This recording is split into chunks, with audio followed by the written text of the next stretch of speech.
धूप से तपते एक छोटे से गांव में मिट्टी के कच्चे घर खड़े थे। खेत सूख चुके थे, कुआं खाली पड़ा था। ऐसे ही गांव के एक छोर पर रहते थे राघव और उसकी बहू सीमा। सीमा की शादी को बस 4 महीने हुए थे कि उसका पति गोविंद बीमार होकर चल बसा। घर में बूढ़ी सास देवकी और छोटा देवर मोहन ही थे। परिवार पर दुख और गरीबी का पहाड़ टूट पड़ा। गांव में लोग फुसफुसाते, इस लड़की का तो भाग्य ही काला है, जिसकी शादी होती है वही मर जाता है। सीमा यह सब सुनकर चुप हो जाती, पर उसकी आंखों में हमेशा आंसू तैरते रहते। राघव खेती बाड़ी करता था, लेकिन इस साल सूखे ने सब कुछ छीन लिया था। घर में खाने को दाने भी न बचे। सीमा रोज सुबह कुएं से पानी लाती, चूल्हा जलाती, सबकी देखभाल करती, लेकिन उसके दिल में एक ही सवाल गूंजता, क्या यही मेरी किस्मत है? एक रात सास देवकी ने सीमा को बुलाकर कहा, बेटी, तू चाहे तो मायके चली जा। तेरी उम्र ही क्या है, पूरा जीवन पड़ा है। सीमा ने आंखें पोंछीं और बोली, माँ, जब तक आप सबका सहारा हूं कहीं नहीं जाऊंगी। चाहे भूख लगे, चाहे ताने मिले, मैं यही रहूंगी। देवकी की आंखें भर आईं। उसने सीमा को गले लगा लिया। दिन गुजरते गए। गांव में अकाल और गहरा गया। लोग शहर पलायन करने लगे, लेकिन सीमा और उसका परिवार गांव छोड़ने को तैयार न था। एक सुबह जब सीमा खेत की पगडंडी से गुजर रही थी, उसने देखा कि गांव के बाहर पुराना पीपल का पेड़ गिरा पड़ा है। उसके नीचे पानी की हल्की सी नमी झलक रही थी।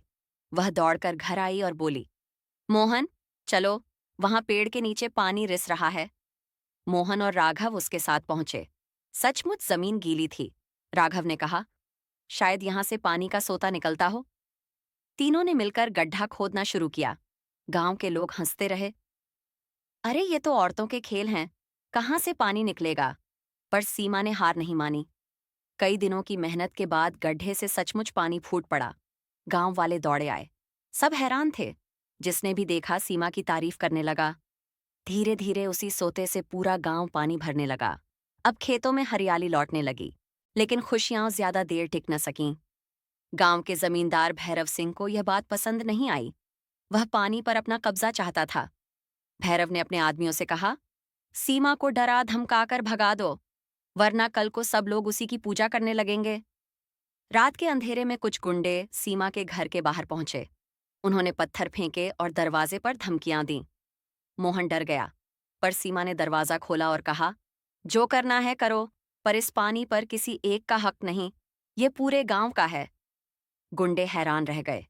एक अकेली औरत के साहस ने उन्हें पीछे हटने पर मजबूर कर दिया। भैरव सिंह ने आखिरी चाल चली। उसने गांव के सरपंच को रिश्वत दी और कहा, ये पानी मेरी जमीन से निकला है, इसका मालिक मैं हूं। गांव की पंचायत बुलाई गई। सबकी नजरें सीमा पर थीं।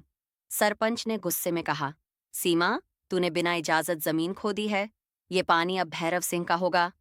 सीमा कांपते हुए खड़ी हुई और बोली, पंच जी, अगर ये पानी भैरव का है तो बताइए, जब यह जमीन सूखी पड़ी थी तब किसने खेती की, किसने मेहनत की, और किसने सबसे पहले यह सोता खोजा?